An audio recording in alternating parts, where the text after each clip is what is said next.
Hello BSc fourth semester, कैसे हैं आप सभी लोग। तो आज हम एक बहुत ही इम्पॉर्टेंट रिएक्शन को डिस्कस करने वाले हैं और वो रिएक्शन है पर्किन रिएक्शन। ठीक है, ये आपके सिलेबस में एक बहुत ही इम्पॉर्टेंट रिएक्शन है।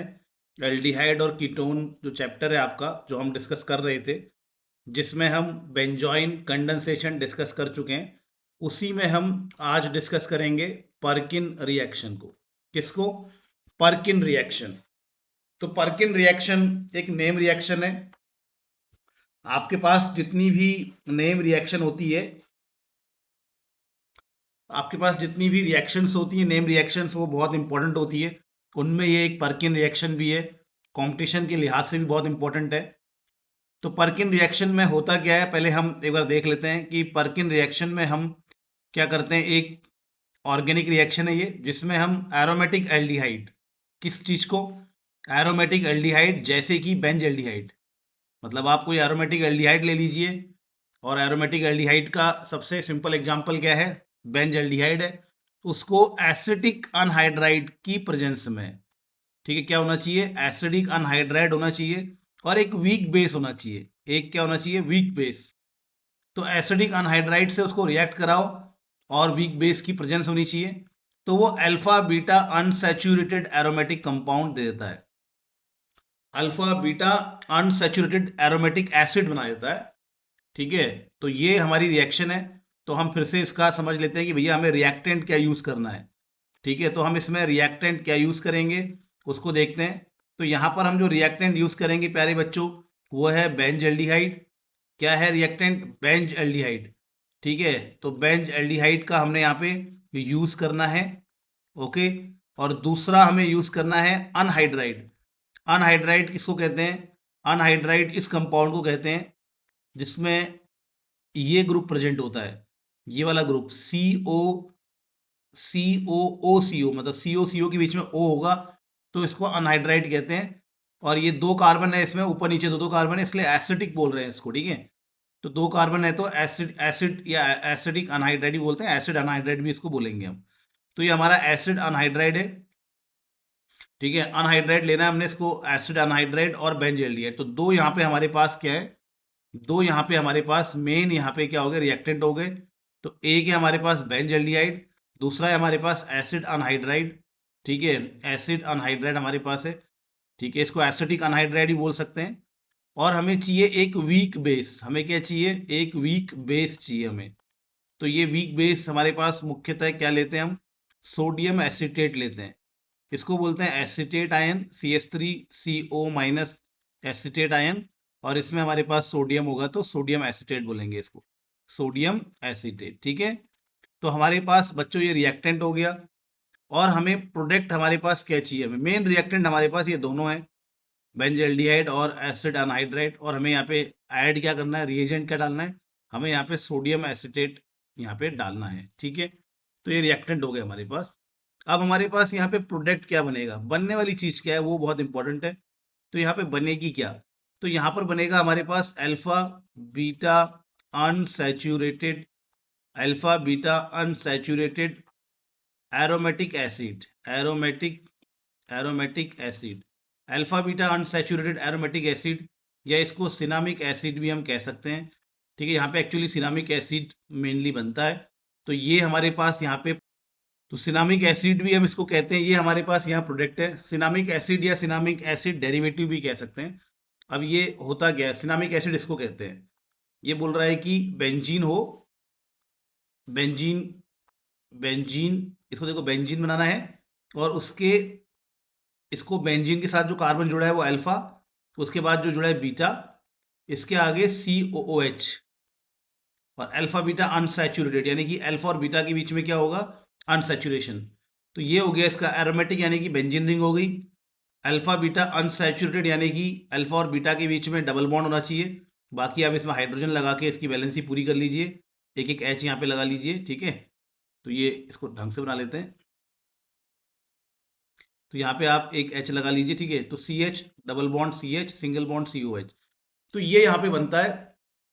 तो इसका नाम है अल्फा बीटा अनसैचुरेटेड। क्यों कहा गया है? क्योंकि यहाँ पे हमारे पास बेंजीन के रेस्पेक्ट में अल्फा बीटा पोजीशन पे यहाँ पर क्या प्रेजेंट है, CO डबल बॉन्ड प्रेजेंट है, और इसको हमने या फंक्शनल ग्रुप के रेस्पेक्ट में भी अल्फा बीटा है यहाँ पे कह सकते हैं। दूसरा यहाँ पे एरोमेटिक बेंजीन रिंग है तो एरोमेटिक कह दिया, और एसिड मतलब कार्बोक्सिलिक एसिड। इसी को बच्चों क्या कहते हैं, इसी को हम सिनेमिक एसिड कहते हैं। इसी को क्या कहते हैं, यही हमारा सिनेमिक एसिड है। अगर यहाँ पे कहीं पे आर ग्रुप जुड़ा है, इस प्रकार से कुछ जुड़ा हुआ है, तो इसको हम सिनेमिक एसिड डेरिवेटिव कहेंगे। तो क्या क्या चीजें रिएक्ट करती हैं, कोई पूछेगा आपसे कि परकिन रिएक्शन क्या है, तो आप क्या बोलोगे, तो बेंजल्डिहाइड, क्या बोलेंगे, बेंजल्डिहाइड किसके साथ रिएक्शन करता है, अनहाइड्राइड के साथ रिएक्शन करता है, किसकी प्रेजेंस में, एक वीक बेस की प्रेजेंस में, और क्या बनाता है, सिनेमिक एसिड बनाता है या उसके डेरिवेटिव्स बनाता है। इस रिएक्शन को क्या कहते हैं हम, परकिन रिएक्शन कहते हैं। ठीक है, अब हम इसको एक बार लिख लेते हैं, फिर हम इसके मैकेनिज्म को डिटेल में देखेंगे। तो हम इसको बोलेंगे भैया परकिन रिएक्शन क्या है, कोई पूछेगा आपसे तो आप इसको लिख लेंगे ऐसे कि परकिन रिएक्शन क्या है, कि हमारे पास क्या होता है, हमारे पास बेंजल्डिहाइड होता है, जिसकी रिएक्शन हम किससे करते हैं, एसिडिक अनहाइड्राइड से करते हैं। इस तरह से हमारे पास ये एसिडिक अनहाइड्राइड है। ठीक है, तो हम इसके साथ करेंगे रिएक्शन, इसके साथ करेंगे रिएक्शन। ठीक है, और किसकी प्रेजेंस होगी बच्चों, एक वीक बेस हमको चाहिए, जैसे कि CH3COONA, सोडियम एसिटेट हमको यहाँ पे चाहिए। और यहाँ पे हमारा प्रोडक्ट क्या बनता है, यहाँ पे हमारा प्रोडक्ट बनेगा cinnamic acid, CH double bond CH single bond COOH बनेगा। और इसके साथ एक और चीज बनती है, और वो है एसिटिक एसिड, CH3COH बनता है।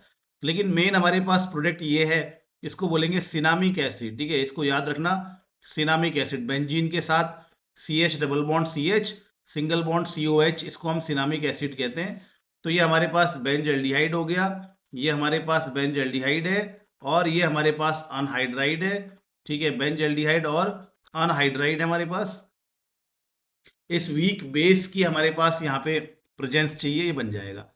चलिए इसका मैकेनिज्म देखेंगे जो कि बहुत इंपॉर्टेंट है। मैकेनिज्म इसका बहुत इंपॉर्टेंट है। तो मैकेनिज्म में ये रिएक्शन होती कैसे है, ये रिएक्शन इस प्रकार से होती है, मैं अनहाइड्राइड से शुरुआत कर रहा हूँ, यहाँ पे अनहाइड्राइड से यहाँ पे शुरुआत होती है। तो ये आप जो है अपना अनहाइड्राइड ले लीजिए। ठीक है, ये आपके पास क्या है, अनहाइड्राइड है। इसके ऊपर ये बेस रिएक्शन अटैक करता है, CH3COO माइनस, ये यहाँ पे इसके ऊपर अटैक करता है। ये CH3CO माइनस कहाँ से आया, ये सोडियम, ये जो आपने वीक बेस डाला वहां से ये CH3CO माइनस आया है। अब ये करता क्या है, बेस को क्या चाहिए होता है, बेस को H प्लस चाहिए होता है। क्या चाहिए होता है, H प्लस।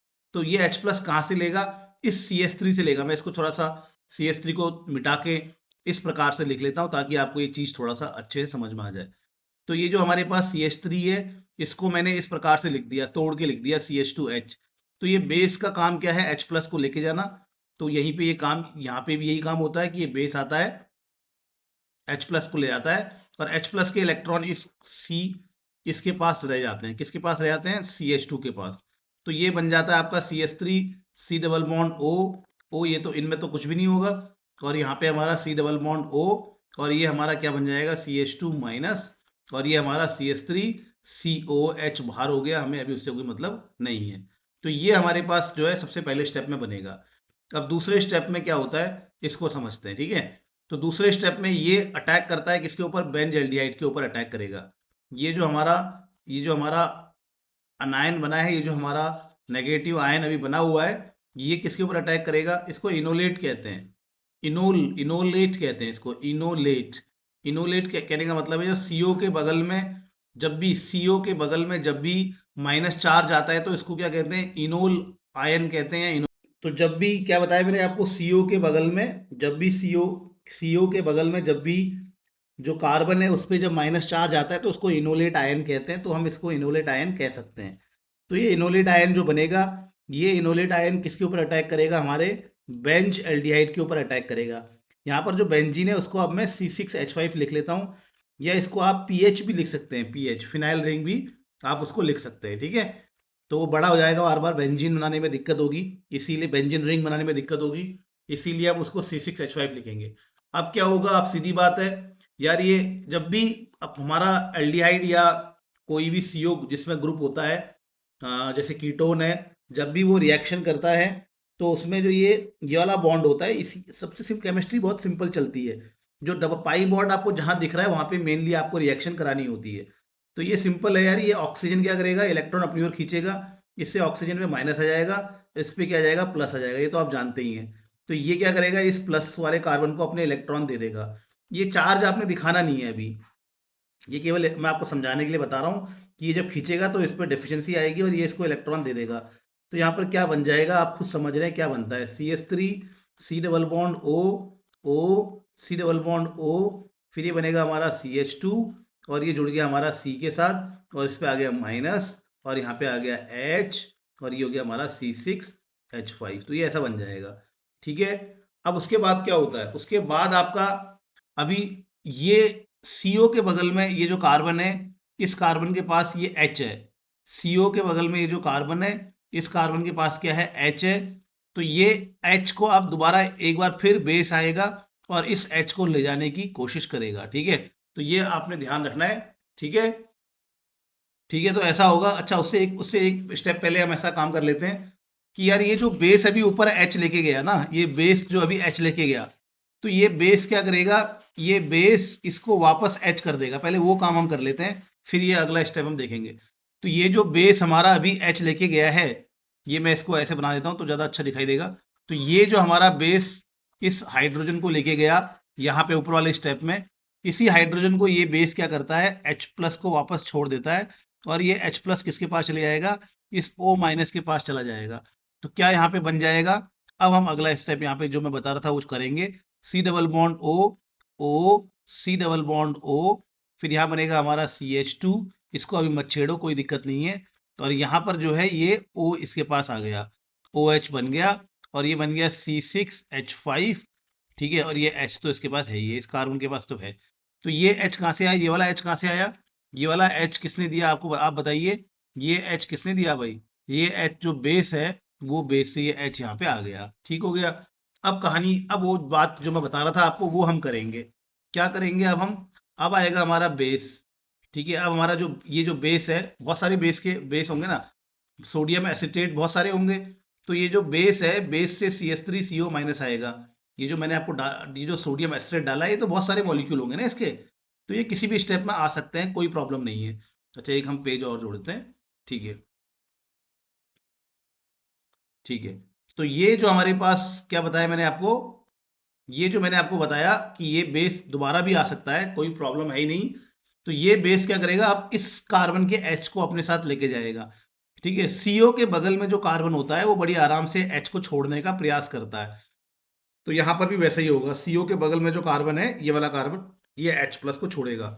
तो इसके मैं H को, इसके दो H है ना इसके पास, तो इसके एक H को मैं थोड़ा सा अलग सा दिखा देता हूँ ताकि वो आपको समझने में और आसानी हो। तो ये यहाँ पे हमारे पास दो H थे, ये दो H थे, तो एक H को मैंने दिखा दिया ऐसे, ठीक है। अब ये क्या करेगा, ये जो हमारा बेस है, जो कि बहुत सारे मॉलिक्यूल होते हैं, ये इस H प्लस को लेके जाएगा, और H प्लस के इलेक्ट्रॉन यहाँ पे कार्बन पे आ जाएंगे। अच्छा, वहाँ पे लाने की जरूरत ही नहीं है, सीधा स्टेप बनाते हैं।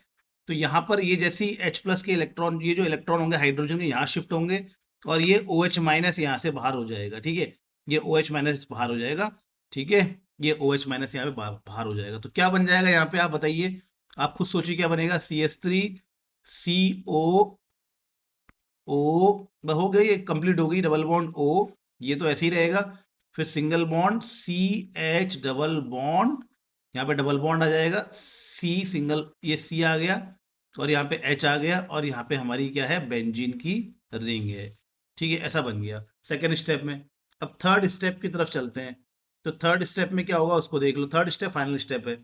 थर्ड स्टेप में ये जो हमारा सेकेंड स्टेप में बना हुआ है, ये सेकेंड स्टेप में जो हमारे पास प्रोडक्ट बना है, ये देखो, ये जो बना हुआ है, ठीक है, इसका हाइड्रोलिसिस करना है। इसका क्या करना है, इसमें जो पानी प्रेजेंट होगा सॉल्यूशन में, वो पानी क्या करेगा, इससे रिएक्ट करेगा, इसके साथ पानी रिएक्ट, इस ग्रुप के साथ रिएक्ट करेगा। और बहुत ही सिंपल सी यहाँ पे रिएक्शन होती है, हाइड्रोलिसिस बोलते हैं इसको, ठीक है। बहुत ही आराम से आप यहाँ पे रिएक्शन करवाएंगे, कुछ भी नहीं है, ठीक है। मैं यहाँ पे इसको जरा सा इसको ऐसे बनाता हूँ। तो यहाँ पर ये हमारे पास वाटर है, वाटर यहाँ पे इस बॉन्ड को ब्रेक करके H यहाँ और OH को यहाँ पे आपने जोड़ देना है।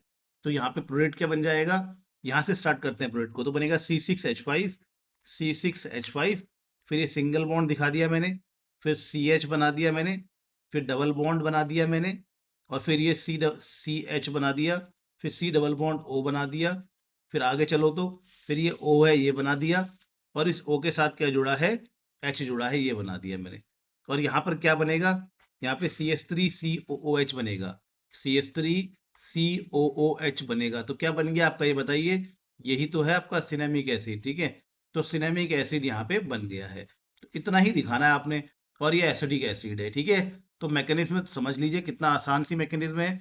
तो पहले स्टेप में आया हमारा बेस, उसने यहाँ से हमारे जो हमारा अनहाइड्राइड है उसके H+ को ले गया, इनोलेट बना दिया।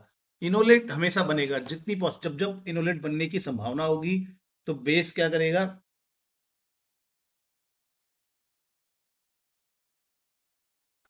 जब जब इनोलेट बनने की संभावना होगी तब तब इनोलेट बनाना है। यानी कि जब भी हमारे पास CO के बगल में इस तरह का कोई कार्बन होगा जिसमें हाइड्रोजन है, बेस है, तो ये बेस H+ को ले आके इनोलेट बनाएगा। CO के बगल में माइनस चार्ज को इनोलेट बोलते हैं। फिर ये इनोलेट आयन इस एल्डिहाइड के ऊपर अटैक करेगा, जैसा कि आप दिख रहा है आपको, ये यहाँ इलेक्ट्रॉन खींचेगा, इस पे चार्ज आएगा तो यहाँ पे इलेक्ट्रॉन देगा, ठीक है। और ये हमारे पास ये पूरा का पूरा स्पीशीज बन जाएगा। इसके बाद क्या होगा, इसके बाद यार, इसके बाद हमारा ये जो जो बेस H+ ले गया था उसी H+ को ये O नेगेटिव को दे देगा, ये OH बन जाएगा। इसके बाद फिर दोबारा बेस आएगा और ये इनोलेट बनाने की कोशिश करेगा, मतलब इस वाले कार्बन के H को लेके जाएगा H+ के रूप में, और ये इलेक्ट्रॉन यहाँ शिफ्ट होंगे और ये OH- बाहर हो जाएगा। और ये हमारा मेन, अब हमारा लास्ट का प्रोडक्ट से पहले का हमारा फाइनल इंटरमीडिएट बन गया है।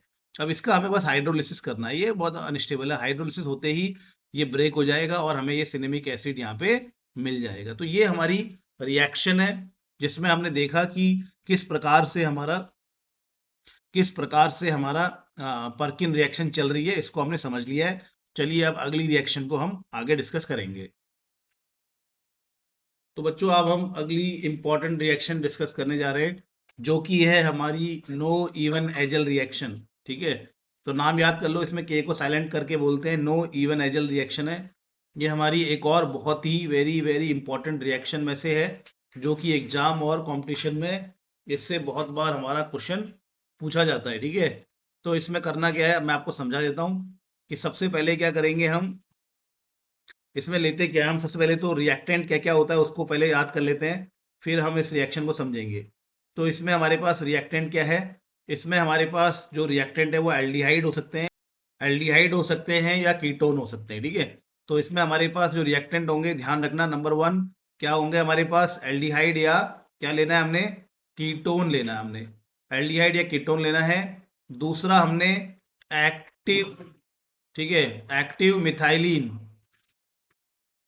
एक्टिव मिथाइलिन कंपाउंड लेने हैं। अभी ये एक्टिव मिथाइलिन कंपाउंड क्या है इसको आपको बताऊंगा। तो हमें लेना है यहाँ पर बच्चों एल्डिहाइड या कीटोन, और हमें लेना है एक्टिव मिथाइलिन कंपाउंड, और तीसरा हमको लेना है यहाँ पे बेस, यहाँ पे हमें बेस लेना है।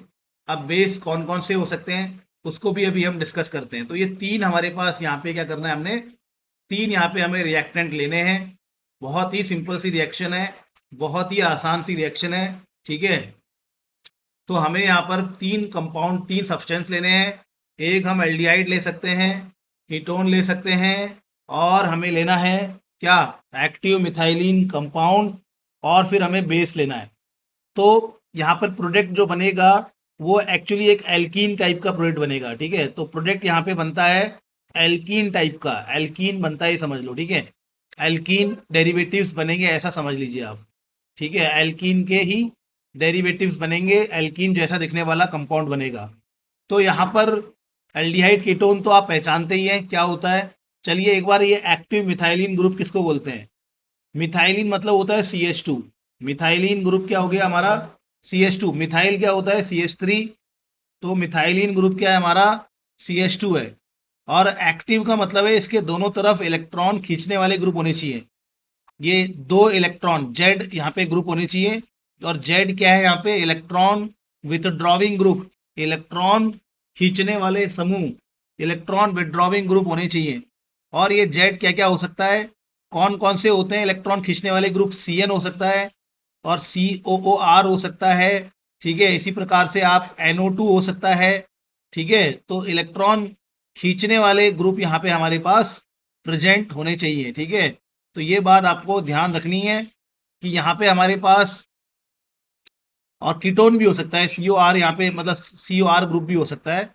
तो ये हमारे पास क्या है, इलेक्ट्रॉन खींचने वाले ग्रुप यहाँ पे अगर प्रेजेंट होंगे तो फिर ऐसे में इस मिथाइलिन ग्रुप को हम कहते हैं एक्टिव मिथाइलिन ग्रुप कहते हैं। ठीक है, तो क्यों कहते हैं फिर समझेंगे अभी, लेकिन आप समझ लो पहचान। एक्टिव मिथाइलिन मतलब जहाँ पे CH2 हो और वो CH2 इलेक्ट्रॉन खींचने वाले दो ग्रुप के साथ जुड़ा हो।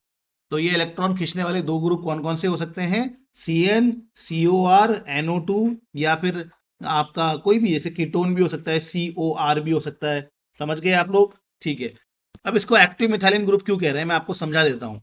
इसको एक्टिव मिथाइलिन ग्रुप इसलिए कहते हैं क्योंकि अगर ये हमारे पास मान लेते हैं यहाँ पे COOR ऐसे करके यहाँ पे दो ग्रुप जुड़े हैं, ऐसे करके दो ग्रुप जुड़े हैं। ठीक है, इसका इस मिथाइलिन ग्रुप का H को मैंने अलग से बना दिया ऐसे। ठीक है, क्यों कह रहे हैं इसको एक्टिव मिथाइलिन ग्रुप, चलो समझा दो। पहले आपने नोट कर लिया होगा जेड वाला, मैं फिलहाल के लिए इसको मिटा दे रहा हूँ। ठीक है, अब ऊपर देखिए आप, तो यहाँ पर क्या है कि ये COO दोनों तरफ क्या होने चाहिए, CO होने चाहिए। तो इस ग्रुप को क्या मतलब, दोनों तरफ इलेक्ट्रॉन खींचने वाले ग्रुप होने चाहिए। इस CH2 के दोनों तरफ इलेक्ट्रॉन विड्रॉविंग ग्रुप होने चाहिए। इलेक्ट्रॉन विड्रॉविंग ग्रुप होने चाहिए, क्या होने चाहिए, इलेक्ट्रॉन विड्रॉविंग ग्रुप होने चाहिए। तो ये CH2 कैसा कहलाता है, हमारा एक्टिव मिथाइलिन। क्यों? क्योंकि यार जब ये इलेक्ट्रॉन खींचने वाले ग्रुप होंगे तो बड़ी आसानी से ये जो CH2 है ये H प्लस को छोड़ देता है। ठीक है, बड़ी आसानी से CH2 H प्लस को क्या करता है, छोड़ देता है। क्योंकि क्यों छोड़ता है वो भी समझ लो। क्योंकि जब ये H प्लस को छोड़ देगा तो इस पे माइनस चार्ज आएगा, और ये माइनस चार्ज यहाँ पर रेजोनेंस में भाग लेके स्टेबलाइज हो जाता है। ये माइनस चार्ज यहाँ पे रेजोनेंस में भाग लेके स्टेबलाइज हो जाता है। इसलिए ये CH2 बड़ी आसानी से क्या कर देगा, H प्लस को छोड़ देगा। यानी कि ये बड़ा ही एक्टिव है। एक्टिव मतलब H प्लस को छोड़ने में एक्टिव है। ठीक है, तो यहाँ पे यही है इसका मतलब। तो एक्टिव मिथाइलिन ग्रुप मतलब एक ऐसा कंपाउंड जहाँ CH2 के दोनों तरफ इलेक्ट्रॉन विड्रॉविंग ग्रुप जुड़े हों, और ये इलेक्ट्रॉन विड्रॉविंग ग्रुप हमारे पास CN, COR, NO2, COR ये हो सकते हैं।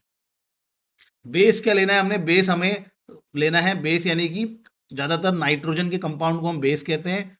तो यहाँ पे हम सेकेंडरी एमीन ले सकते हैं बेस के रूप में, या हम यहाँ पिरिडीन ले सकते हैं बेस के रूप में। ठीक है, या हम पाइपरिडीन ले सकते हैं बेस के रूप में। ठीक है, ये सारे के सारे इसको बोलते हैं पाइपराइडाइन। ठीक है, पाइप ऐसी स्पेलिंग है, बाकी प्रोनाउंसिएशन अलग अलग लोग अलग अलग तरीके से करते हैं। ये पाइपराइडाइन है, ये पिरिडीन है, ये हमारा सेकेंडरी एमीन है। ये सब के सब बेस हैं क्योंकि सब में नाइट्रोजन है। तो नाइट्रोजन जहाँ भी होता है उसमें इलेक्ट्रॉन का एक जोड़ा होता है, और इलेक्ट्रॉन का जोड़ा होने की वजह से ये इलेक्ट्रॉन दे सकता है, और इलेक्ट्रॉन देने वाले को बेस कहा जाता है। तो हम बेस के रूप में इन तीनों में से किसी को भी यूज़ कर सकते हैं। एक्टिव मिथाइलिन ग्रुप इनमें से हम किसी को भी यूज़ कर सकते हैं। एल्डिहाइड कीटोन तो आप जानते ही हैं। ठीक है, तो अब यहाँ पे हम रिएक्शन को समझते हैं भाई कि रिएक्शन हो कैसे रही है। थोड़ा रिएक्शन को देख लेते हैं। तो रिएक्शन देखो कैसी रिएक्शन हो रही है। तो रिएक्शन बहुत ही सिंपल है, बहुत ही आसान सी रिएक्शन है, कुछ भी नहीं है। और मैकेनिज्म भी इसका बहुत ही आसान है। तो कुछ नहीं करना यार, ये तुमने एल्डिहाइड या कीटोन ले लो आप। ठीक है, और इसके साथ हमें इस एक्टिव मिथाइलिन कंपाउंड की रिएक्शन करनी है। तो ये हमारे पास ये एक्टिव मिथाइलिन ग्रुप है, एक ऐसा CH2 जो दो इलेक्ट्रॉन विड्रॉविंग ग्रुप से क्या है, जुड़ा है, उसको हम कहते हैं एक्टिव मिथाइलिन ग्रुप। ठीक है, और ये हमारे पास एल्डिहाइड हो गया। ये किसकी प्रेजेंस में रिएक्शन हो रही है, बेस की प्रेजेंस में रिएक्शन हो रही है। तो इस रिएक्शन में होता क्या है यार, ये अभी आप फिलहाल के लिए याद रखना कि H2O यहाँ पे बाहर निकाल देना है। H2O यहाँ पे बाहर निकाल देना है। तो आपका प्रोडक्ट क्या बनेगा, प्रोडक्ट बनेगा RCH, और यहाँ पर भी हमारा C है और उसके साथ दो Z है। अब इनकी वैलेंसी पूरा करने के लिए डबल बॉन्ड से जोड़ दो, तो ये यहाँ पर बन जाता है। यही रिएक्शन क्या कहलाती है हमारी, यही रिएक्शन हमारी नो एवेंजियल रिएक्शन कहलाती है। ठीक है, तो हम इसका मैकेनिज्म समझेंगे, बहुत ही आसान मैकेनिज्म है। चलिए इसका मैकेनिज्म समझते हैं। ठीक है, तो ये कैसे रिएक्शन हो रही है, इसके हम मैकेनिज्म को समझने का प्रयास करते हैं। तो इसका मैकेनिज्म शुरू होता है ऐसे। ये हमारे पास एक्टिव मिथाइलिन कंपाउंड है, और ये हमारे पास बेस है।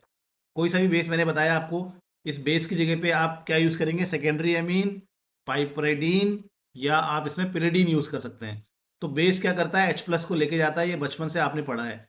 तो यार ये यहाँ पे इस तरह से ये कंपाउंड बन जाएगा, इस पे माइनस आ जाएगा। ठीक है, ओके, ये फर्स्ट स्टेप इसको मान लेते हैं। तो फर्स्ट स्टेप में ये बन जाएगा इनोलेट आयन, इसको भी क्या कहेंगे, इनोलेट, जहाँ पे कार्बन पे माइनस हो और इलेक्ट्रॉन खींचने वाला ग्रुप हो, यानी कि सीओ ग्रुप हो, ज़्यादातर सीओ ही होता है, तो वो इनोलेट कहलाता है, तो ये इनोलेट बन जाएगा। ठीक है, इलेक्ट्रॉन खींचने वाला ग्रुप, सीओ भी तो इलेक्ट्रॉन खींचने वाला ग्रुप होता है ना, तो अगर माइनस कार्बन के दोनों तरफ इलेक्ट्रॉन खींचने वाला ग्रुप हो, जैसे कि सीओ ग्रुप हो, तो इसको इनोलेट कहते हैं। ठीक है, अब ये जो बन गया, अब ये क्या करता है, आपको मालूम ही है, सिंपल सी बात है। अब ये हमारे एल्डिहाइड पे अटैक करेगा और क्या करेगा, ये एल्डिहाइड या कीटोन पे हमारे क्या करेगा, अटैक करेगा। सिंपल सा मैकेनिज्म है। क्यों करेगा भाई, क्यों करेगा अटैक, क्योंकि ओ इलेक्ट्रॉन खींचता है तो ओ पे माइनस आता है, इस कार्बन पे प्लस आता है। बस यही कारण है कि भैया ये नेगेटिव वाला इस कार्बन पे इसको पसंद कर रहा है। ठीक है, तो ये देखो, ये यहाँ जुड़ गया, ये ओ पे क्या आ गया, माइनस, और ये दो आर अपनी जगह पे हैं। केमिस्ट्री बहुत सिंपल है, मैकेनिज्म में तो बहुत ही सिंपल होते हैं। और ये जो हमारा, फिर ये बन गया, फिर ये जो बेस अभी H प्लस ले गया था ना, ये जो बेस अभी हमारा क्या ले गया था, H प्लस ले गया था, ये जो बेस हमारा H प्लस ले गया था, इसी H प्लस को ये बेस इस O को दे देता है। तो बस ये बन गया हमारा अगले स्टेप में, ये हमारा नेक्स्ट स्टेप में ये OH बन गया, और ये हमारा R बन गया, और ये हमारा R सेम जैसा अभी आपने उस इससे पहले वाली मैकेनिज्म पढ़ी है, सेम वैसी मैकेनिज्म है ये। थर्ड स्टेप में क्या होगा, अब आप समझ ही रहे हैं, थर्ड स्टेप में क्या होगा, इसको थोड़ा सा इरेज करते हैं। थर्ड स्टेप में क्या होगा, थर्ड स्टेप में बता रहा हूँ मैं आपको, आप सुनते रहना। ये ऐसा हो गया, ऐसा हो गया, ठीक है। अब थर्ड स्टेप में क्या होना है, बहुत ही आसान है यार। अब ये जो H प्लस है, ये वाला जो ये जो H है, इस H को लेके जाएगा, ये हमारा एक्टिव, ये जो कार्बन होता है ना, इस कार्बन के हाइड्रोजन बड़ी जल्दी निकलते हैं, याद रखना। मतलब अगर आपको ये कार्बन दिखेगा जिसके साथ दो इलेक्ट्रॉन खींचने वाले ग्रुप हैं, इसके हाइड्रोजन को फटाफट निकालो, बस वहीं से मैकेनिज्म अपने आप क्लियर हो जाएगा आपका। तो इसके हाइड्रोजन को मैं जरा सा अलग बना देता हूँ, क्योंकि मुझे निकालना है इसको। तो मैं इसके हाइड्रोजन को जरा सा अलग बना रहा हूँ, इसको लाइन को सही बनाते हैं। ओके, इसको मिटा देते हैं। ठीक है, तो ये कार्बन है, इसके हाइड्रोजन को मैं अलग से दिखा रहा हूँ। ठीक है, तो इसके कार्बन, इसके ये जो इसका हाइड्रोजन है, मैंने अलग से दिखा दिया। अब फिर वही होगा यार, ये बेस आ गया, बेस इस H को लेके जाएगा, इसके इलेक्ट्रॉन यहाँ शिफ्ट होंगे और ये OH माइनस निकल जाएगा। लो, बन गई बात, बन गया हमारा प्रोडक्ट जो हमें चाहिए था। क्या चाहिए था, Z C, Z double bond आ गया, सी आ गया, और ये हमारे पास प्रोडक्ट हमारा तैयार हो गया। बाकी O H minus H plus से मिलकर बाद में क्या बनाएगा, H2O। तो ये हमारी नो एवेंजल रिएक्शन है, देखो कितनी आसान है। तो क्या थी हमारी नो एवेंजल रिएक्शन, भाई बहुत सिंपल रिएक्शन है, एग्जाम में आएगी आएगी, इसको अच्छे से पढ़ लेना। तो नो एवेंजल रिएक्शन क्या है, क्या चाहिए उसमें, एल्डिहाइड कीटोन और एक ऐसा कंपाउंड जिसमें ऐसा CH2 हो जो दो इलेक्ट्रॉन खींचने वाले ग्रुप से जुड़ा हो। ठीक है, जैसे कि CnCO, CH3, CO, CH3, NO2, ऐसा कोई भी हमारे पास ग्रुप होना चाहिए। फिर हमें बेस चाहिए, बेस में हमें सेकेंडरी अमीन, पिरिडीन या पाइपरिडीन, ये कुछ भी हमें चलेगा। और प्रोडक्ट क्या बनता है, इनके आपस में मिलने से क्या बनेगा, एल्कीन कंपाउंड बनेगा। ठीक है, कहाँ गया अभी, हाँ ठीक है। रिएक्शन कैसे हो रही है, बेस पहले H प्लस ले जा रहा है उस सी एक्टिव मिथाइलिन ग्रुप से, एक्टिव मिथाइलिन ग्रुप पता जल्दी H प्लस छोड़ देगा, तो बेस H प्लस ले आ रहा है, फिर इसमें माइनस आ रहा है, फिर ये हमारे एल्डिहाइड कीटोन के CO पे अटैक कर रहा है। ठीक है, और ये हमारे यहाँ पास ये बन जा रहा है। उसके बाद फिर बेस H प्लस इसको दे दे रहा है, ये OH बन जा रहा है। और फिर लास्ट स्टेप में बेस दोबारा इस C H active methylene carbon से H को लेके जा रहा है, ये इलेक्ट्रॉन यहाँ शिफ्ट हो रहे हैं, ये OH निकल जा रहा है, और हमें ये हमारा एल्कीन मिल जाएगा, H2O मिल जाएगा। तो ये हमारी यहाँ पे दो बड़ी ही इंपॉर्टेंट रिएक्शन हमने डिस्कस कर ली है। चलिए अगली वीडियो में अगली इंपॉर्टेंट रिएक्शन को डिस्कस करेंगे, तब तक के लिए बाय बाय, टेक केयर।